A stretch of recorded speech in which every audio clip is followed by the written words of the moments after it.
Africanidades conectadas. O que nós sabemos sobre as organizações políticas, sociais, organizacionais dos povos africanos antes da chegada dos colonizadores naquele continente? Sabemos muito pouco, ou quase nada. Até porque, muito recentemente, a história da África passou a ser ensinada nas escolas brasileiras.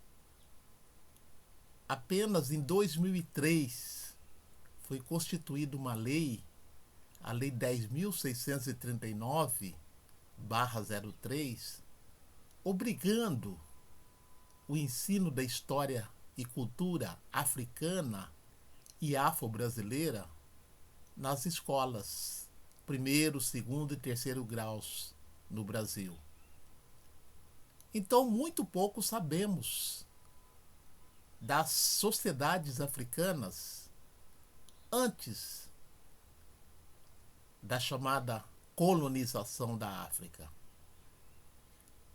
E tem uma obra muito significativa de um pesquisador africano, falecido não faz muito tempo, Joseph Kizerbo. É uma entrevista que ele deu ao jornalista europeu, falando de uma África que nós muitas vezes não conhecemos, não imaginamos. Joseph Kizerbo, Para Quando a África? Nessa obra, ele nos mostra, através de uma entrevista, vários aspectos dos povos do continente africano antes da chegada dos europeus. Eu trago aqui hoje um pequeno trecho da entrevista dele, falando sobre essas organizações. Diz ele, abre aspas, as principais referências da democracia são a participação máxima das diferentes categorias da população, a limitação e a partilha do poder, bem como a solidariedade. Essas referências são universais. Existiam sob formas variadas, conforme os países e as estruturas criadas pelos povos africanos, quer fossem reinos, impérios, sistema do tipo patrimonial e clânico, ou democracias de tipo aldeã.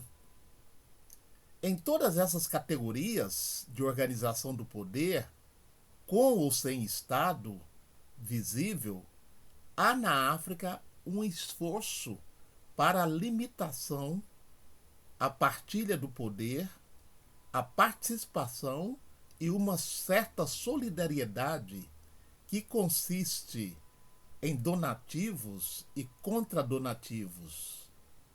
Na base do sistema africano, há uma poderosa organização autogestionária pelos próprios povos. A gestão do bem comum existia na África, como disse anteriormente, sobre a forma de Farobá, em língua de Ula, que representa a concepção africana da coisa pública, da res pública. A democracia de base existia ao abrigo de estruturas aldeãs, com a representação das diferentes famílias.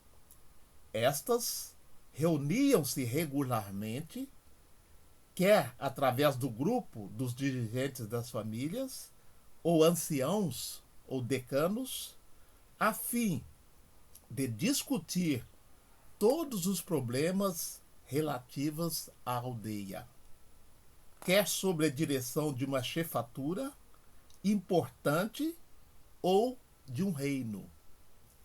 Todavia, na base havia sempre uma autonomia camponesa e aldeã.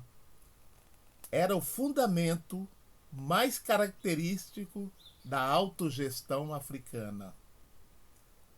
No nível superior, os chefes e os reis estavam rodeados por conselhos de anciãos que representavam os diferentes clãs ou as diferentes etnias presentes na aldeia ou na cidade. Então, aqui, um breve resumo de algumas organizações dos povos africanos anterior à chegada dos europeus no continente africano. Então, Kizerbo, estudioso do continente africano, nos mostra o contrário do que alguns viajantes e intelectuais europeus da Idade Moderna falaram da África, que lá não existiria ou que não existia organização, que era povos sem cultura, que eram povos sem história. Na verdade, são outras perspectivas de enxergar o continente africano a partir do próprio africano, aquilo que nós chamamos de uma visão afrocentrada da África, ou seja, a África a partir do olhar dos africanos, dos pesquisadores, dos intelectuais, do povo africano. Africanidades conectadas. Axé.